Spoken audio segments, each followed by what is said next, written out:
This certainly looks like a beautiful place to go hiking with a tour guide. But what if I told you that you're in one of the most dangerous spots in the world? This place is teeming with toxic radioactivity. Spend 1 minute too long here, and it'll be the death of you. I wouldn't want to be in your shoes right now. Here's how to survive the most radioactive places on Earth. Radiation is all around us. If you've been on a plane or had an X-ray at the dentist, you've been exposed to tiny amounts of radiation. The radiation you'd receive by taking a 5.5-hour flight from New York to Los Angeles is nearly 100 times less compared to the levels you would experience in some of the places we're about to take you. And you better pay attention, because danger might be closer than you think. What should you do after being exposed to radioactive material? What are the symptoms of radiation sickness? And why shouldn't you use conditioner? Number 5. Mailuu-Suu, Kyrgyzstan. Located in Central Asia, this small town was practically built on nuclear waste. A large mining operation resulted in 3 million megatons of uranium being excavated and then simply buried, contaminating the region's water, specifically the Mailuu-Suu River. Unfortunately, in this town, cancer is quite common as a result. Between 2006 and 2015, of the 235 people diagnosed with cancer, 197 died.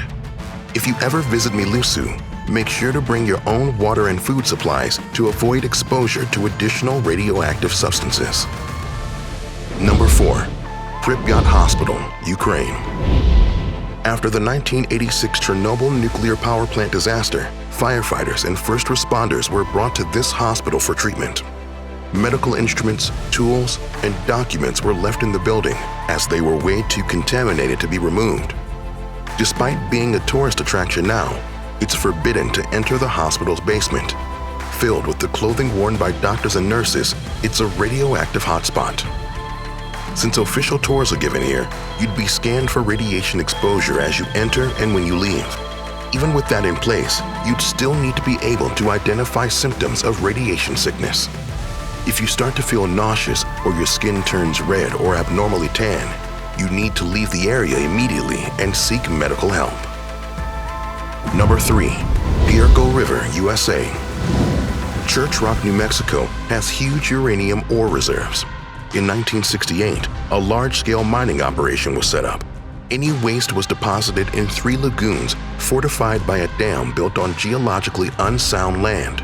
A decade later, the dam breached and poured 427 million liters of radioactive water into the river.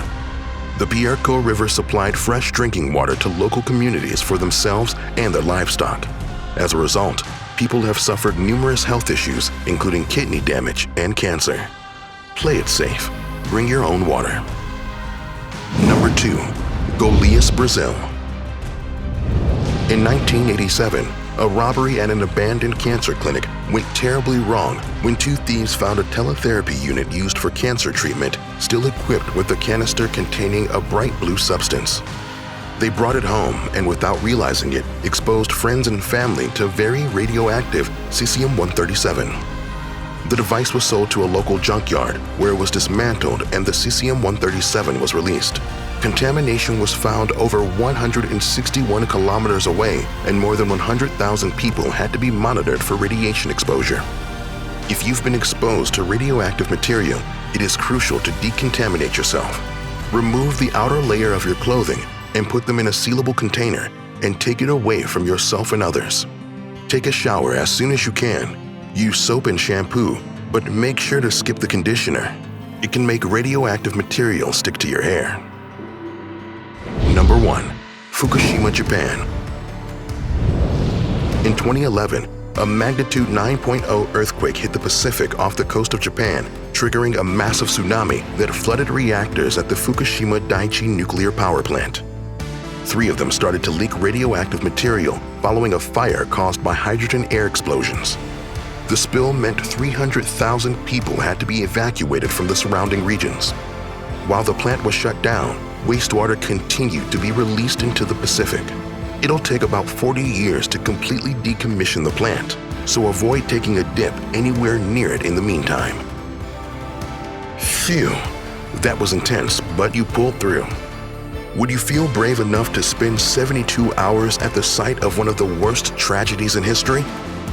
Well, if you're up to the challenge, we can help you with that too, here on How to Survive.